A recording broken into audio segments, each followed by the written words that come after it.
Salve Bapak Ibu dan saudara-saudariku yang terkasih dalam Kristus. Kembali kita bertemu dalam renungan harian Katolik. Hari Minggu tanggal 3 Februari 2024. Injil bagi kita hari ini diambil dari Injil Yohanes bab 2 ayat 13 sampai 25. Dan tema renungan kita hari ini adalah kembali pada fungsi sesungguhnya. Saudara-saudariku, banyak terjadi penyimpangan, kesalahan. Pada umumnya adalah karena penyalahgunaan, mengalihfungsikan. Ini yang sering menjadi masalah.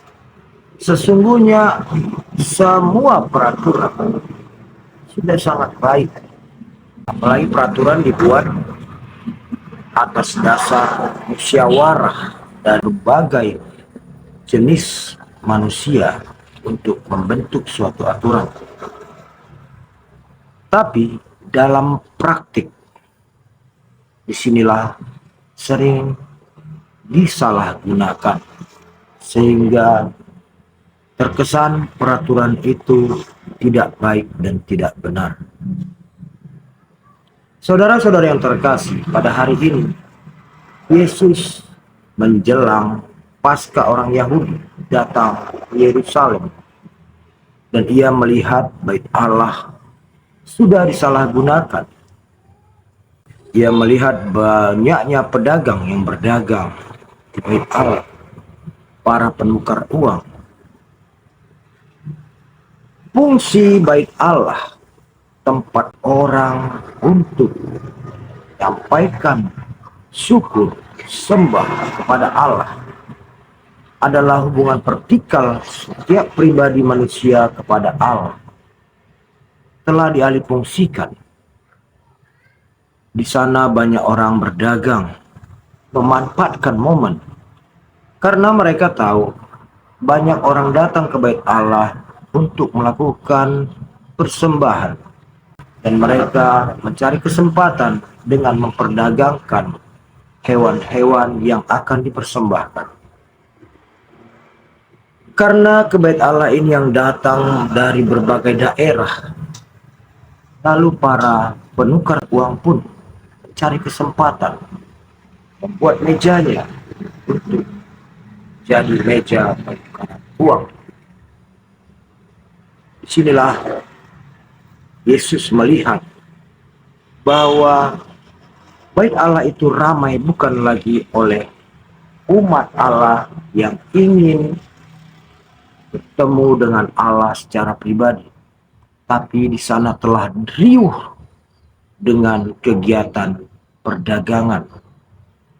Bait Allah telah beralih fungsi menjadi pasar, tempat jual beli dan penukaran uang. Disinilah Yesus merasa sangat marah, kecewa, karena bait Allah tidak lagi suci, tapi tempat orang beraktivitas mencari nafkah. Nah, saudara-saudara yang terkasih, melihat sikap Yesus yang marah, yang membubarkan semua aktivitas perdagangan itu, bahkan membalikkan meja penukar uang, membuat orang Yahudi protes, marah kepada Yesus, dan meminta tanda, apa yang bisa kau buat?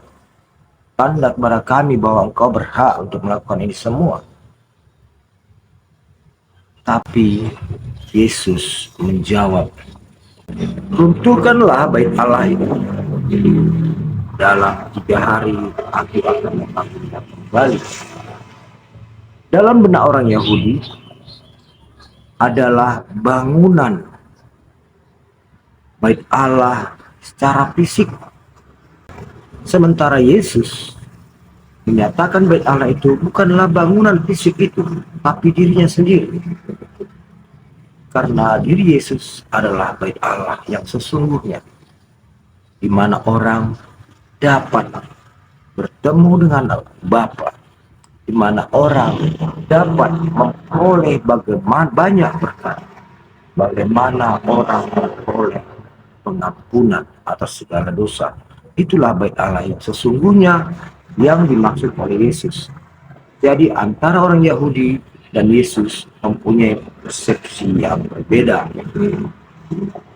Saudara-saudara yang terkasih, diri kita pun, tubuh kita diciptakan oleh Allah, sesungguhnya adalah merupakan bait Allah, di mana seharusnya kita persiapkan diri kita untuk Allah bersemayam. Tapi karena dosa dan keakuan kita, karena kehendak bebas kita, kita telah mengotori diri kita, mengotori hati dan pikiran kita, sehingga menjadi tempat yang tidak layak bagi Allah. Disinilah Yesus ingin menegur kita, menyadarkan kita, agar kita ikut membersihkan diri kita, membersihkan hati kita, membersihkan pikiran kita, sehingga Allah pun dapat bersemayam. Karena Allah adalah Maha Suci, kita pun diminta agar berusaha setiap hari untuk menyucikan hati dan pikiran kita, agar Yesus pun semayam dalam diri kita, dalam pikiran kita, dalam hati kita. Bila Allah melalui firman-Nya telah bersemayam dalam pikiran dan hati kita, maka kita akan mempunyai output, mempunyai ide-ide yang penuh kasih, karena Allah sendiri adalah kasih. Saudara-saudara yang terkasih, hari ini kita telah memasuki pekan ketiga masa Prapaskah. Marilah kita diajak oleh Yesus untuk membersihkan diri kita, menjadikan diri kita ini adalah bait Allah yang terhindar dari kepentingan-kepentingan dunia yang menggeser posisi Allah untuk bersemayam di dalam diri kita, dalam hati dan pikiran kita.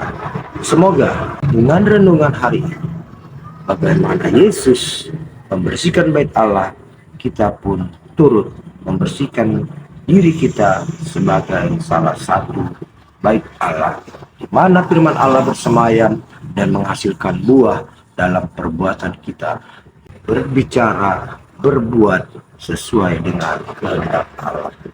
Amin. Selamat masa Prapaskah. Tuhan memberkati.